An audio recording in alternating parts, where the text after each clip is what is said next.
वो इस वजह से बहुत ज़्यादा परेशान हो गया है और अब उसके बिहेवियर में वो एंगर आता जा रहा है।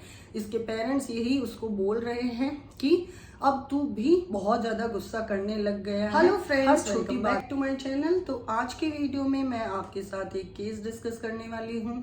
साथ ही मैं आप लोगों से भी एक इसमें मैसेज और रिक्वेस्ट करने वाली हूँ। इस वीडियो को लास्ट तक ज़रूर देखिएगा। ये सभी पेरेंट्स के लिए स्पेशली बहुत ज़्यादा इम्पोर्टेंट होने वाला है, क्योंकि ये एक केस है 16 साल के बच्चे का। मेरे पास कुछ दिनों पहले हॉस्पिटल के अंदर एक केस आया जिसमें एक बच्चा अपने छोटे भाई और मम्मी के साथ हमारी हॉस्पिटल को विजिट किया। उसकी मम्मी ने आके मुझे बताया कि मेरे बच्चे को कल रात से नींद नहीं आई है और उसका सर घूम रहा है। सिर्फ इतने ही सिम्टम देख के अगर मैं उसे मेडिसिन दे देती तो शायद उसकी जो रियल प्रॉब्लम है वो सामने नहीं आती।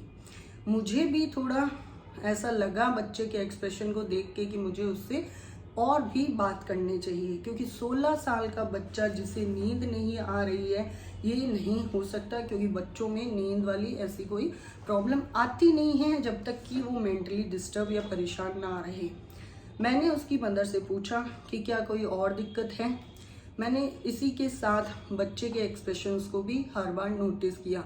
उन्होंने बताया कि नहीं, कोई दिक्कत नहीं है, बच्चा एकदम ठीक है और उसे कोई प्रॉब्लम नहीं है। लेकिन मुझे ऐसा लगा कि मुझे इससे और बात करनी चाहिए। और बीइंग अ होम्योपैथ, हमारे होम्योपैथी के अंदर आपको पता है कि स्टिकिंग बहुत ज़्यादा इम्पॉर्टेंट होती है, ताकि हमें कोई एक पर्टिकुलर मेडिसिन आपके केस के लिए मिल सके।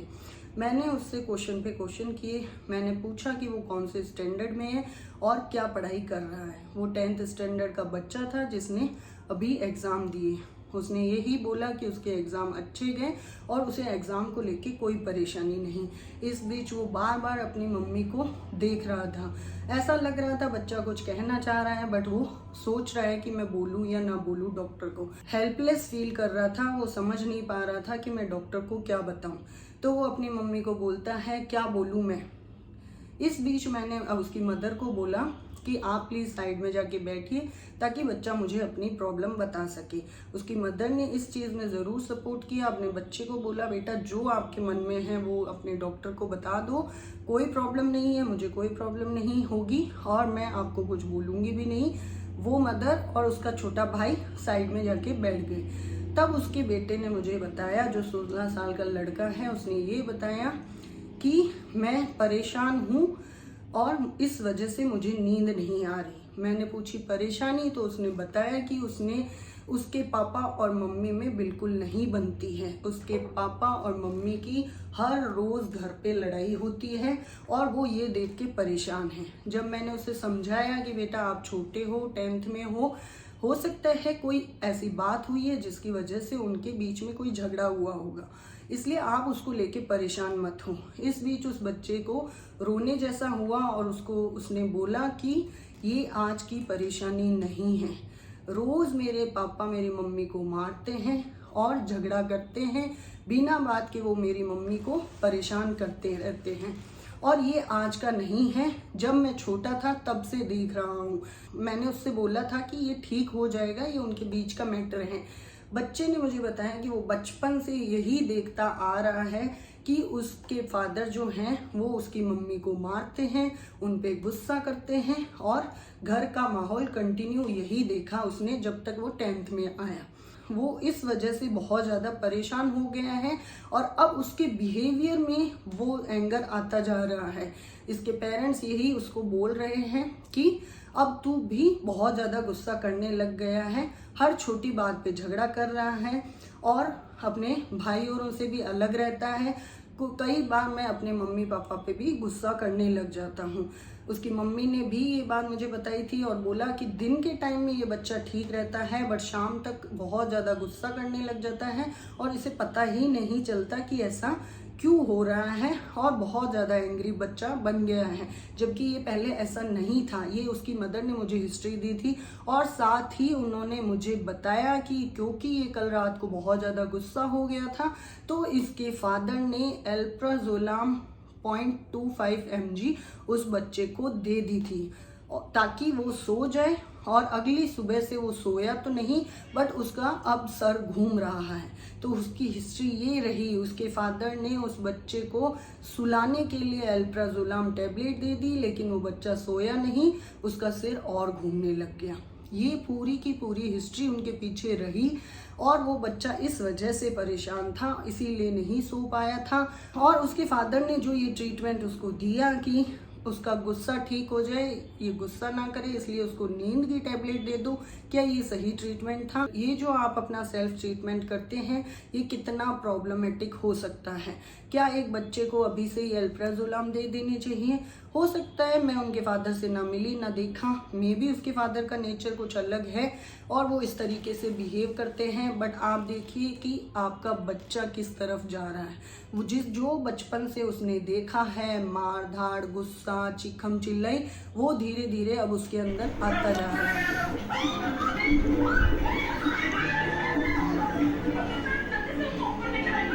दे मेरे को, दो, दे प्लीज। ऐसे नहीं लगाते छोटे बच्चे इधर।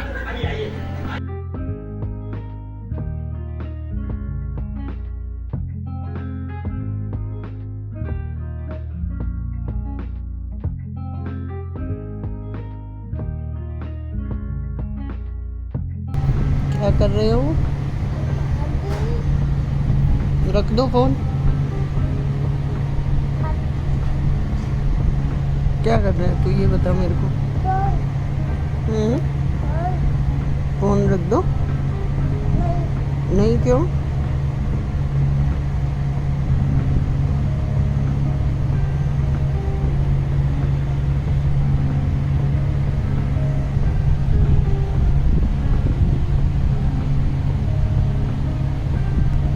यही देखिए वीडियो, जो मेरी एक सिस्टर है, उनका 18 महीने का बच्चा है और वो सिर्फ हमें नोटिस करके कितना कुछ सीख रहा है। हमने कभी ये नहीं किया कि बच्चों को सिखाएं इसको लेके, हम सिखाते नहीं हैं जब तक कि उनको नीड ना हो। लेकिन कई बार हमने नोटिस किया कि जब हम कुछ बोलते हैं, कुछ भी करते हैं, तो बच्चा अपने आप उसे कैप्चर कर रहा है। हम और उसको देख के अवेयर हो गए कि इसके सामने हमें क्या बोलना है, क्या करना है, ताकि ये थोड़ा समझ जाए। उसके बाद अगर हम इसे बोलेंगे तो ये समझेगा कि ये चीज़ बोलनी है, नहीं बोलनी है। उसने देखिए ईयरबड्स, क्योंकि हम लोग भी कई बार ईयरबड्स लगा के कुछ भी सुनते हैं, देखते हैं, उसने देखिए किस तरीके से अपने आप ईयरबड्स लगाए, जैसे ही उसे मिले और उसने लगाए।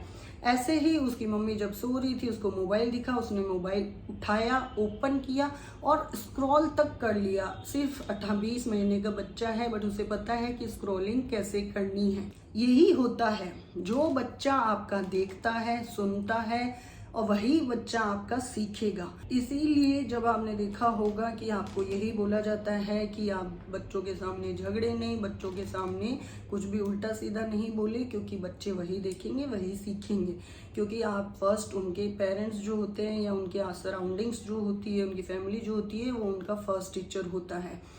इसी तरीके से इस केस के अंदर रहा। उसने पूरे टाइम सिर्फ अपने पापा को झगड़ते हुए देखा था, इसी तरीके से चिखम चिल्ली करते हुए देखा था, और वही नेचर धीरे धीरे इस बच्चे के अंदर डेवलप हो गया था। अब क्या मुझे इस सिचुएशन में उसको मेडिसिन देनी चाहिए, जहाँ की इसका इलाज मेडिसिन नहीं, उसका एनवायरनमेंट है, उसके घर के पेरेंट्स हैं।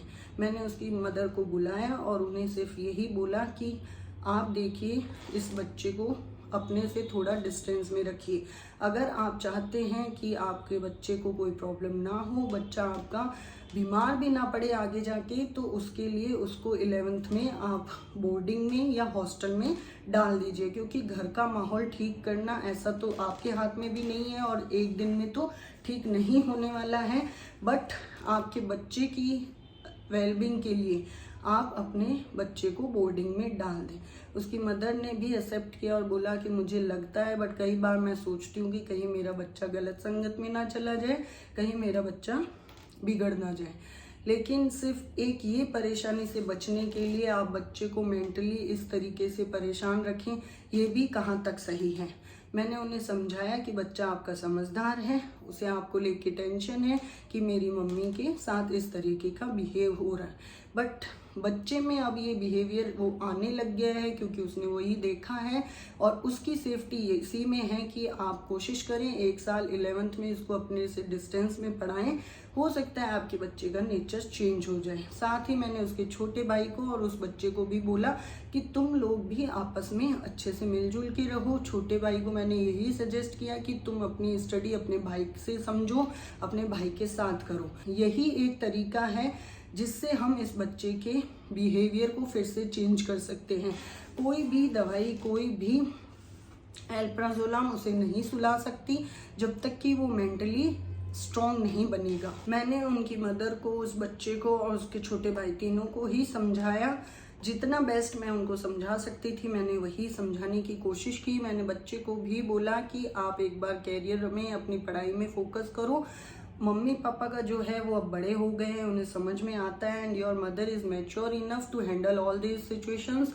वो अच्छे से हैंडल कर रही है और कर भी लेगी। आप परेशान ना हो, आपके एग्रेशन से उन्हें और ज़्यादा बर्डन और दिक्कत होने वाली है।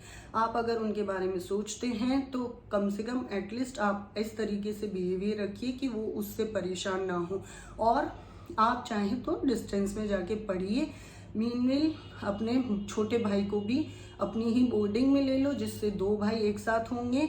तो जो मदर का इशू था कि मेरा बच्चा कहीं बिगड़ ना जाए, बट उसका छोटा भाई अगर उसी जगह पे होगा तो उसकी भी एक रिस्पॉन्सिबिलिटी वाली चीज़ उस अपने भाई के साथ रहेगी।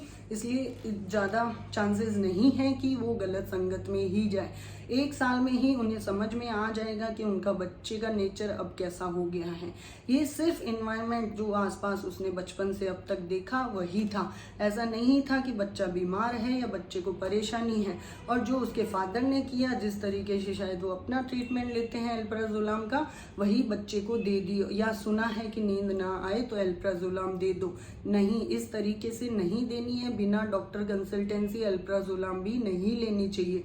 उस बच्चे का सर घूम रहा था और वो परेशान था।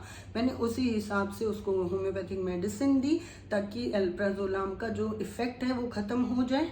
और थोड़ा सा, क्योंकि होम्योपैथी माइंड सिम्टम्स में बहुत अच्छा वर्क करती है, होम्योपैथी में माइंड सिम्टम्स को सबसे ज़्यादा प्रायोरिटी दी गई है, तो मैंने उसकी ये हिस्ट्री को देखते हुए भी उसको मेडिसिन दी ताकि सपोर्टिव उसको मिले।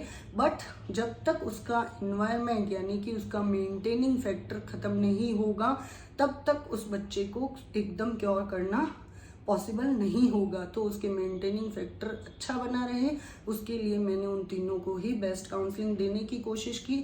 और मैं आप सभी से रिक्वेस्ट करूंगी कि प्लीज़ आप अपने बच्चों के साथ टाइम स्पेंड करें, उनके साथ बातें करें, उनकी स्कूल की, उनके फ्रेंड्स की, जो भी फ्रेंड्स का ग्रुप है वो आप उनके अपने मोबाइल में रखिए उनका ग्रुप, ताकि आपको भी पता रहे कि आपके बच्चे की क्या बातें होती है अपने फ्रेंड्स के साथ। और वो कंटिन्यू इस बात में भी रहे कि मेरे पेरेंट्स को भी पता है कि क्या बात हो रही है, ये कैसा है। मोस्टली आपका घर का एनवायरनमेंट ऐसा रखिए कि आपके बच्चे के अंदर वो अग्रेशन और वो गुस्सा ना आए। अदरवाइज कोई भी पैथी, कोई भी मेडिसिन उन्हें सेव नहीं कर पाएगी। और आपकी लाइफ की अकॉर्डिंग ही आपकी लाइफ तो खराब हुई है, साथ ही आपके बच्चों की लाइफ भी खराब हो सकती है। तो उनसे बचने के लिए आपको कोशिश करनी है कि जो भी आपके इश्यूज हो वो आप अपने बच्चों से अलग होके सॉल्व करें, क्योंकि मेडिसिन सिर्फ पैलिएशन कर सकती है, बट उसका प्योर ट्रीटमेंट, टोटल क्योर आपका एनवायरनमेंट करेगा। तो आई होप आपको ये समझ में आया होगा कि किस तरीके से हम केस को डील करते हैं। ज़रूरी नहीं है हर केस के अंदर बीमारी आए, ज़रूरी नहीं है कि हर केस के अंदर आपको मेडिसिन ली जाए, but yes homeopathy mental symptoms भी बहुत अच्छा वर्क करती है, इसलिए मैंने उसको वो मेडिसिन भी दी। एंड आई होप कि वो जल्दी बेटर हो और उसकी मम्मी और समझे और इसे अच्छे से एनवायरनमेंट दे। स्पेशली उसके फादर का समझना ज़रूरी है। अगर मैंने रिक्वेस्ट की है उनके, वो फादर आ सकते हैं, उनकी काउंसलिंग हो सकती है, तो we will try to do it. तब तक के लिए आई होप आपको मेरा ये वीडियो अच्छा लगा होगा। आपको मेरा ये वीडियो पसंद आया है तो please do like, share and comment on my video. Also अगर आप मेरे चैनल पे नए हैं, आपने मेरे चैनल को नहीं सब्सक्राइब किया है, तो प्लीज़ आप मेरे चैनल को ज़रूर सब्सक्राइब कर लें और साथ में ही जो बेल बटन आइकन है उसे ऑन कर ले, ताकि मेरे वीडियोस का नोटिफिकेशन आपको टाइमली मिलता रहे। मेरे इन वीडियोस के बारे में मैं चाहूँगी कि आप ज़्यादा से ज़्यादा शेयर भी करें अपने फैमिली फ्रेंड्स के साथ, ताकि उन्हें भी पता लगे कि हर बीमारी के लिए दवाई नहीं, कई बार ऐसा होता है कि आसपास का वातावरण सही कर दें तो भी आपकी बीमारी ठीक हो सकती है बिना किसी दवाई के। तो तब तक के लिए stay healthy, stay safe, take care, bye bye.